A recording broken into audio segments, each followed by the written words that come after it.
আজকে আমাদের ইন্ডিয়ান মার্কেটের মধ্যে কিন্তু একটা বড় মুভমেন্ট দেখতে পেয়েছি। নিফটি আজকে তার লোয়ার লেভেল থেকে প্রায় 570 পয়েন্ট, ব্যাংক নিফটি তার লোয়ার লেভেল থেকে প্রায় 1400 পয়েন্ট এবং সেন্সেক্স 2000 পয়েন্টের র্যালি দেখিয়েছে। এছাড়াও মিড ক্যাপ এবং স্মল ক্যাপ ইন্ডেক্সের মধ্যেও ভালো র্যালি দেখেছি। মিড ক্যাপ ইন্ডেক্স 312 পয়েন্ট এবং স্মল ক্যাপ ইন্ডেক্স 60 পয়েন্ট পজিটিভে ক্লোজ দিয়েছে। তাহলে মার্কেটের মধ্যে এই ট্রেমান্ডাস র্যালিটা কেন এসেছে সেটা নিয়ে আলোচনা করব। এর সাথে সাথেই আপনারা কয়েকটা স্টক সম্পর্কে আলোচনা করার জন্য রিকোয়েস্ট করেছেন, তারই মধ্যে থেকে দুটো স্টক নিয়ে আজকের ভিডিওয়ে আলোচনা করছি। চলুন তাহলে ভিডিওটা শুরু করা যাক। আমি নিরুপমা, শেয়ার শেখো চ্যানেলের পক্ষ থেকে সকল ভিউয়ার্সদের স্বাগত জানাই। আর চ্যানেলে যদি ফার্স্ট টাইম ভিজিট করে থাকেন তাহলে অবশ্যই চ্যানেলটা সাবস্ক্রাইব করে নেবেন আর পাশে থাকা বেল আইকনটা প্রেস করে রাখবেন। আমি ভিডিও আপলোড করার সাথে সাথে আপনাদের কাছে ভিডিওটা পৌঁছে যাবে। আর ভিডিওটা ভালো লাগলে অবশ্যই লাইক এবং শেয়ার করে পাশে থাকবেন। তো আজকে আমাদের ইন্ডিয়ান মার্কেটে একটা ট্রেমান্ডাস র্যালি দেখতে পেলাম। তো গতকাল রাত্রে আমরা দেখেছি ডাউন জোন 700 পয়েন্ট নেগেটিভে, ন্যাসড্যাক 500 পয়েন্ট নেগেটিভে ক্লোজ দিয়েছে। তার সত্ত্বেও আজকে আমাদের ইন্ডিয়ান মার্কেটে ভালো র্যালি এসছে।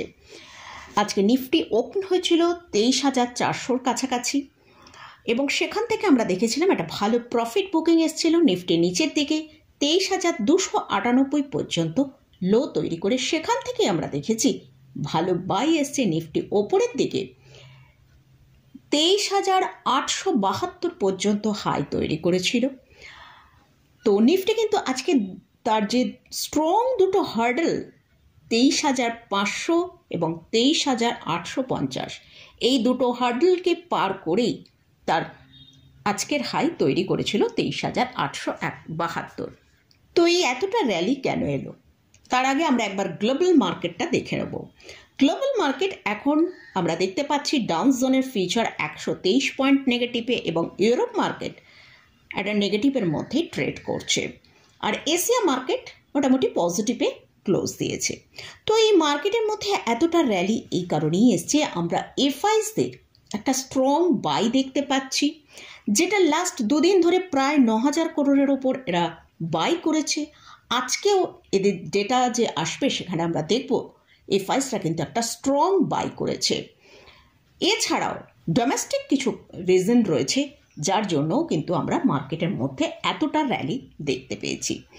তো মেনলি কিন্তু আজকে আমাদের ডোমেস্টিক রিজনের জন্যই কিন্তু মার্কেটে এতটা র্যালি এসছে। আমরা দেখেছিলাম রিসেন্ট আরবিআইর পলিসি এসছিল, সেখানে রেট কাট হয়েছিল। এছাড়াও ইনফ্লেশনের যে ডেটা সেটাও কিন্তু খুব স্ট্রং এসছে। আর অনুমান করা হচ্ছে যে মনসুন সিজন এবার কিন্তু খুব ভালো হবে। এরই ফলে কিন্তু আমাদের ইন্ডিয়ান মার্কেট এতটা স্ট্রং আমরা দেখতে পাচ্ছি। আমরা লাস্ট 5 ডেজ যদি দেখি নিফটিকে, নিফটি প্রায় 6%-এর ওপর একটা আপসাইড দেখিয়েছে। আগামী দিনে নিফটি এখান থেকে, যেহেতু আজকে আমরা নিফটির মধ্যে দেখতে পেলাম 23,840-এর ওপর ক্লোজিং দিয়েছে।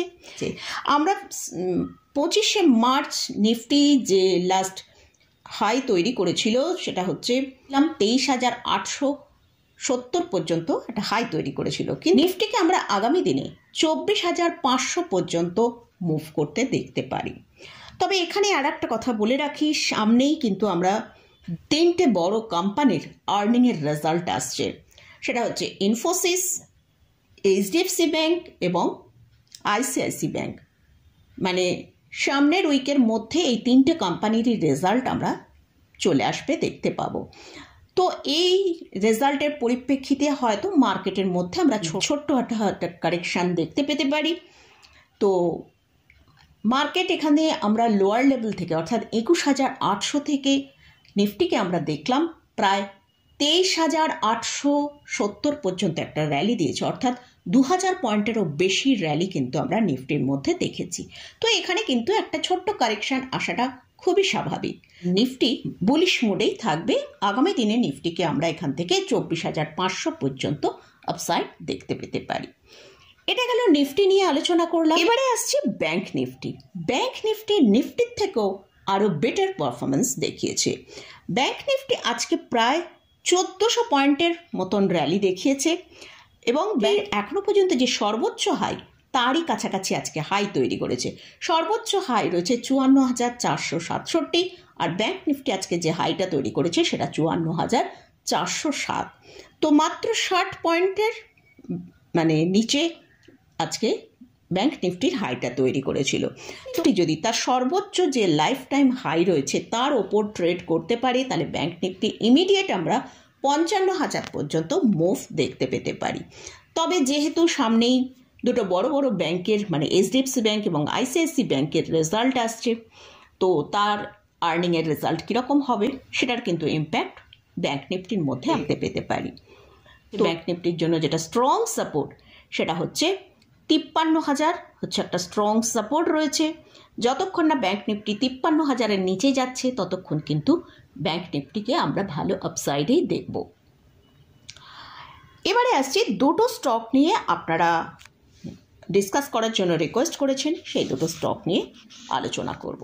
তো ফার্স্ট যে স্টকটা নিয়ে আলোচনা করছি সেটা হচ্ছে মাহিন্দ্রা অ্যান্ড মাহিন্দ্রা। স্টকের কারেন্ট প্রাইস চলছে 2,680 টাকা। স্টকটা আজকে প্রায় 1.7%-এর মতন র্যালি দেখিয়েছে। তো এই স্টকটা তার হায়ার লেভেল থেকে আমরা অলরেডি দেখেছি 21% একটা ডিক্লাইন দেখিয়েছে।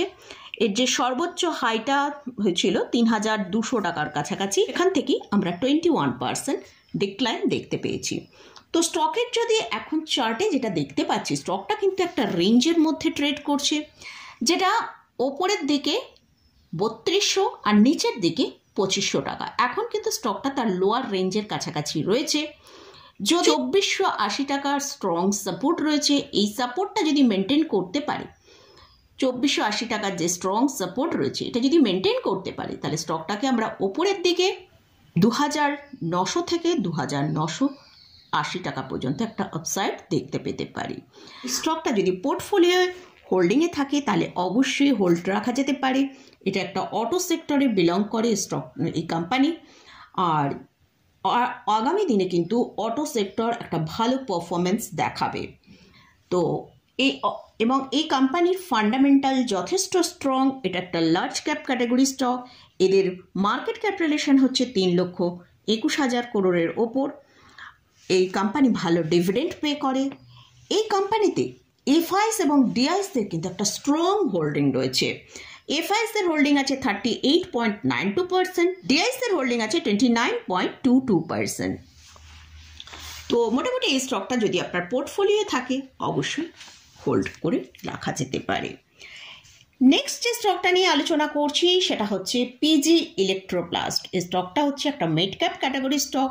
স্টকের কারেন্ট প্রাইস চলছে 950 টাকার মতন। এই স্টকের ক্ষেত্রে আমরা যেটা এখনো পর্যন্ত যে সর্বোচ্চ হাইটা দেখেছি সেটা হচ্ছে 1,054 টাকা। এই স্টকটা কিন্তু লাস্ট এক বছরে 402% র্যালি দেখিয়েছে। তো এই স্টকটার 52 উইক লো যেটা রয়েছে 184 টাকা।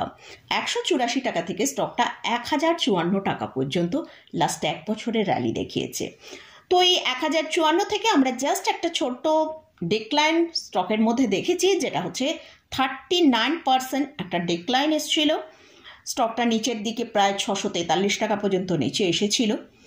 তো যাই হোক, সেখান থেকে কিন্তু আমরা একটা ভালো বাই দেখেছি। স্টকটা এখন ট্রেড করছে 950 টাকার কাছে। তাহলে এবং স্টকের জন্য যে ইম্পর্ট্যান্ট লেভেলটা আছে সেটা হচ্ছে 920 টাকা।